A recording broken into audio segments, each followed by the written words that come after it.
Welcome to UPPSC मंथन। आज 30 अगस्त 2020 है और 30 अगस्त 2020 से रिलेटेड सारे मोस्ट इम्पॉर्टेंट करंट अफेयर को हम लोग पढ़ेंगे और उससे जुड़े हुए तथ्यों को भी समझेंगे। तथा जो लोग हमारे चैनल पर नए हैं वो लोग हमारे चैनल को सब्सक्राइब जरूर कर लें। तो चलिए शुरू करते हैं। पहला क्वेश्चन है, राष्ट्रीय शिक्षक पुरस्कार 2020 से किसे सम्मानित किया जाएगा? तो राष्ट्रीय शिक्षक पुरस्कार 2020 से सुधा पैनुली को सम्मानित किया जाएगा। यानी यहाँ पर ऑप्शन ए सुधा पैनुली जो है सही है। सुधा पैनुली को राष्ट्रीय शिक्षक पुरस्कार 2020 के लिए चुना गया है। इनका चयन केंद्रीय शिक्षा मंत्रालय के स्कूल शिक्षा और साक्षरता विभाग द्वारा गठित राष्ट्रीय स्तर पर एक स्वतंत्र निर्णायक मंडल ने किया है। नेक्स्ट क्वेश्चन है, हाल ही में किस देश के प्रधानमंत्री ने अपने पद से इस्तीफा दे दिया है? तो जापान के प्रधानमंत्री शिंजो आबे ने अभी हाल ही में अपने पद से इस्तीफा दे दिया है। यानी ऑप्शन बी यहाँ पर जापान जो है सही है। जापान के प्रधानमंत्री शिंजो आबे ने स्वास्थ्य की स्थिति खराब होने के कारण 28 अगस्त 2020 को अपने पद से इस्तीफा देने की घोषणा की है। 65 वर्षीय शिंजो आबे ने दुनिया की तीसरी सबसे बड़ी अर्थव्यवस्था के नेता के रूप में 7 साल और 8 महीने कार्य किया है, जो जापानी इतिहास में सबसे लंबे समय तक रहने वाले प्रधानमंत्री बन गए हैं। शिंजो आबे 26 दिसंबर 2012 से जापान के पीएम के रूप में कार्य कर रहे थे। इससे पहले उन्होंने जुलाई 2006 से सितंबर 2007 के बीच कुछ समय के लिए पीएम के रूप में भी कार्य किया था।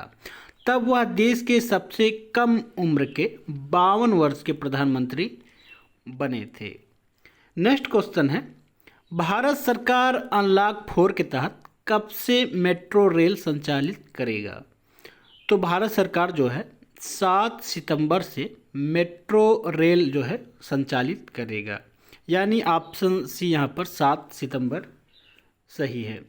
यहाँ पर इम्पॉर्टेंट क्वेश्चन बनता है कि अनलॉक 1 की समय सीमा कब थी, अनलॉक 2 की समय सीमा कब थी, ये क्वेश्चन पूछा जा सकता है। अनलॉक 3 की समय सीमा कब थी? अनलॉक 1 की सीमा जो है 1 जून से जो है 30 जून तक थी और फिर अनलॉक 2 की जो समय सीमा है 1 जुलाई से 31 जुलाई तक और अनलॉक 3 की जो है 1 अगस्त से 31 अगस्त तक थी। तथा जो अनलॉक 4 है यह जो है 1 सितंबर से जो है 30 सितंबर तक का है। गृह मंत्रालय ने आज कंटेनमेंट जोन के बाहर के क्षेत्रों को खोलने के लिए नए दिशा निर्देश जारी कर दिए हैं।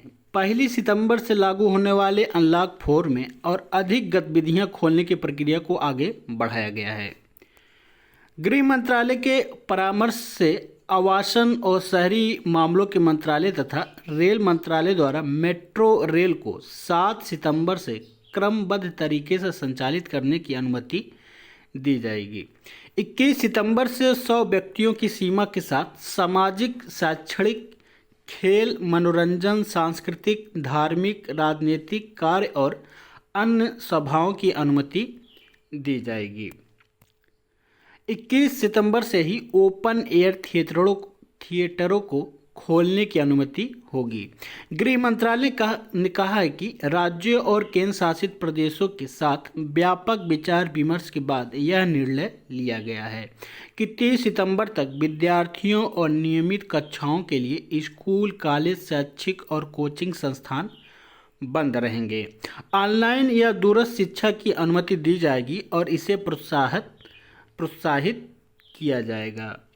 नेक्स्ट क्वेश्चन है, ये इम्पोर्टेंट क्वेश्चन है, राष्ट्रीय खेल दिवस कब मनाया जाता है? तो राष्ट्रीय खेल दिवस जो है 29 अगस्त को मनाया जाता है। यानी ऑप्शन बी यहाँ पर 29 अगस्त जो है सही है। 29 अगस्त को भारत में राष्ट्रीय खेल दिवस के रूप में मनाया जाता है। भारत के हॉकी टीम के स्टार रहे मेजर ध्यानचंद की जयंती जो है 29 अगस्त 2012 को राष्ट्रीय खेल दिवस के रूप में मनाया गया था। इस दिन को इस महान हॉकी खिलाड़ी के सम्मान में मनाया जाता है और देश के सर्वश्रेष्ठ खिलाड़ियों को राजीव गांधी खेल रत्न पुरस्कार, अर्जुन पुरस्कार, ध्यानचंद पुरस्कार और द्रोणाचार्य पुरस्कार जैसे सम्मानों से सम्मानित किया जाता है। मेजर ध्यानचंद के बारे में जानेंगे। मेजर ध्यानचंद जो है का जन्म जो है 29 अगस्त 1905 को इलाहाबाद में हुआ था। वह अपने समय के महान हॉकी खिलाड़ी थे। उन्हें हॉकी खिलाड़ी के स्टार या हॉकी का जादूगर के रूप में जाना जाता था, क्योंकि उनकी अवधि के दौरान उनकी टीम ने 1928, 1932 और 1936 के दौरान ओलंपिक में स्वर्ण पदक हासिल किए थे। उन्होंने 1926 से 1949 तक 23 वर्षों तक अंतर्राष्ट्रीय स्तर पर हॉकी खेली थी। उन्होंने अपने कैरियर में कुल 185 मैच खेले और 570 गोल किए थे। वह हॉकी के बारे में इतना समर्पित थे कि वह चांदनी रात में खेलने के लिए अभ्यास किया करते थे, जिससे उनका नाम जो है ध्यानचंद पड़ गया। 1956 में ध्यानचंद को पद्म भूषण पुरस्कार से सम्मानित किया गया। वह यह सम्मान पाने के वाले पहले तीसरे नागरिक थे। कौन? ध्यानचंद। नेक्स्ट क्वेश्चन है, भारत का 51वां अंतर्राष्ट्रीय फिल्म फेयर महोत्सव का आयोजन कहाँ पर किया जाएगा? तो गोवा में जो है भारत का 51वां जो है अंतर्राष्ट्रीय फिल्म फेयर महोत्सव आयोजित किया जाएगा, यानी ऑप्शन ए यहाँ पर गोवा सही है। भारत का 51वां अंतर्राष्ट्रीय फिल्म महोत्सव जो है IFFI 20 से 28 नवंबर तक गोवा में आयोजित किया जाएगा। गोवा की राजधानी क्या है? तो पणजी है। और गोवा के राज्यपाल कौन हैं? तो भगत सिंह कोश्यारी हैं। भगत सिंह कोश्यारी को जो है चार्ज दिया गया है ने। और गोवा के मुख्यमंत्री कौन है? तो प्रमोद सावंत जो है गोवा के मुख्यमंत्री हैं। नेक्स्ट क्वेश्चन है, T20 क्रिकेट में 500 विकेट लेने वाले पहले गेंदबाज कौन बन गए हैं? तो T20 में ड्वेन ब्रावो जो है पहले ऐसे गेंदबाज बन गए हैं जिन्होंने 500 विकेट लिए हैं। वेस्टइंडीज के allrounder Dwayne John Bravo T20 मैचों में 500 विकेट झटकने वाले क्रिकेट के पहले गेंदबाज बन गए हैं। उन्होंने कैरिबियन प्रीमियर लीग CPL 2020 के एक मैच में अपने टीम ट्रिनबागो नाइट राइडर्स और सेंट लूसिया जॉक्स के बीच हुए मुकाबलों में यह उपलब्धि हासिल की है। ब्रावो ने रहकेम कार्नवाल 18 का विकेट लेकर अपना 500वां विकेट पूरा किया है। श्रीलंका के लासिथ मलिंगा जो है T20 क्रिकेट में 339 मैचों में 389 विकेट के साथ दूसरे स्थान पर हैं। और वहीं इसके बाद सुनील नरेन जो है 383 विकेट लेकर, और इमरान ताहिर जो है 374 और सोहेल तनवीर जो है 375 विकेट लिए हैं। नेक्स्ट क्वेश्चन है, अगली पीढ़ी का स्टार्टअप चैलेंज चुनौती हाल ही में किसने लॉन्च किया है? तो हाल ही में अभी चुनौती जो है यह स्टार्टअप चैलेंज जो है रविशंकर प्रसाद ने इसको लॉन्च किया है। रविशंकर प्रसाद केंद्रीय मंत्री हैं, यानी ऑप्शन ए यहाँ पर रविशंकर प्रसाद जो है सही है।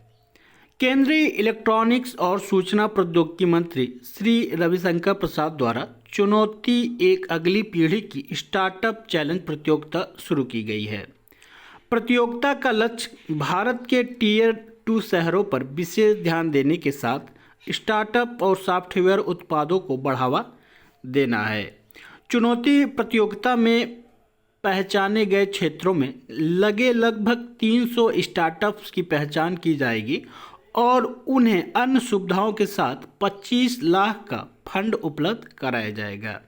इस कार्यक्रम के लिए 95.03 करोड़ रुपए का बजट सरकार द्वारा निकाला गया है, जो 3 वर्षों की अवधि के लिए होगा।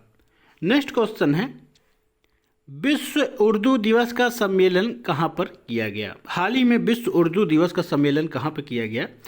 तो दिल्ली में इसका सम्मेलन किया गया है, यानी ऑप्शन ए यहाँ पर दिल्ली सही है। राष्ट्रीय उर्दू भाषा विकास परिषद NCPUL द्वारा नई दिल्ली में विश्व उर्दू सम्मेलन का आयोजन किया गया है।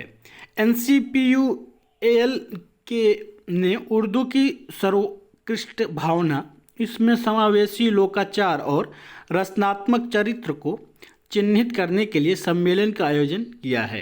राष्ट्रीय उर्दू भाषा विकास परिषद के निर्देशक कौन हैं? तो डॉक्टर अकील अहमद हैं। नेक्स्ट क्वेश्चन है, NRI यूनिफाइड पोर्टल किस राज्य ने लॉन्च किया है? तो उत्तर प्रदेश ने NRI यूनिफाइड पोर्टल लॉन्च किया है, यानी ऑप्शन ए यहाँ पर उत्तर प्रदेश सही है। उत्तर प्रदेश सरकार द्वारा NRI यूनिफाइड पोर्टल लॉन्च किया गया है। इस पोर्टल की मदद जो है प्रवासी भारतीय और NRI अपने मुद्दों को स्थानीय प्रशासन या राज्य सरकार के सहयोग से हल कर पाएंगे। राज्य सरकार दुनिया के विभिन्न देशों में कार्यरत राज्य के प्रवासी श्रमिकों का एक डेटाबेस भी तैयार करेगा, जो किसी भी आपात स्थिति के दौरान सहायता प्रदान करने में मदद करेगी। इसके अलावा यह पोर्टल उन लोगों को भी अवसर प्रदान करेगी जो विदेश जाना चाहते हैं। उत्तर प्रदेश के मुख्यमंत्री कौन हैं? तो योगी आदित्यनाथ हैं और राज्यपाल आनंदीबेन पटेल हैं। नेक्स्ट क्वेश्चन है, केंद्र सरकार ने ट्रांसजेंडर व्यक्तियों के अधिकारों के लिए राष्ट्रीय परिषद का गठन किया है। इस परिषद का वर्तमान अध्यक्ष कौन है? तो इस परिषद का वर्तमान अध्यक्ष जो है थावर चंद गहलोत हैं, यानी ऑप्शन ए यहाँ पर थावर चंद गहलोत जो है सही हैं। थावर चंद गहलोत जो है ट्रांसजेंडर व्यक्तियों के अधिकारों के लिए राष्ट्रीय परिषद का गठन किया गया है, उसके ये अध्यक्ष हैं। थावरचंद गहलोत क्या हैं? वह सोशल जस्टिस एवं एम्पावरमेंट मिनिस्टर हैं और सामाजिक न्याय एवं अधिकारिता मंत्री हैं, इसका हिंदी अर्थ होता है। नेक्स्ट क्वेश्चन है, भारतीय ऊर्जा विनियमन के MD और CEO राजीव श्रीवास्तव ने 24 अगस्त को इस्तीफा दे दिया है। अब किसे अंतरिम MD बनाया गया है? तो भारतीय ऊर्जा विनियमन को तो जो है सत्यनारायण गोयल को जो है इसका अंतरिम MD बनाया गया है, यानी ऑप्शन बी यहाँ पर सत्यनारायण गोयल जो है सही हैं। सत्यनारायण गोयल जो है IEX बोर्ड के वर्तमान और गैर कार्यकारी अध्यक्ष हैं। उन्हें अब अंतरिम CEO और MD का अतिरिक्त प्रभार सौंपा गया है। वो 21 जनवरी 2014 से 20 जुलाई 2019 तक इस कंपनी के प्रबंध निदेशक और CEO थे। भारतीय ऊर्जा विनियमन बोर्ड जो है के निदेशक मंडल ने राजीव का इस्तीफा स्वीकार कर लिया है। और भारतीय ऊर्जा विनियमन का मुख्यालय कहाँ है? तो नई दिल्ली में है। ये था आज का हमारा प्रमुख मोस्ट इम्पॉर्टेंट करंट अफेयर। हमारे इस वीडियो को अधिक से अधिक लाइक, शेयर और कमेंट करें, और जो लोग हमारे चैनल पर नए हैं वो लोग हमारे चैनल को सब्सक्राइब करें।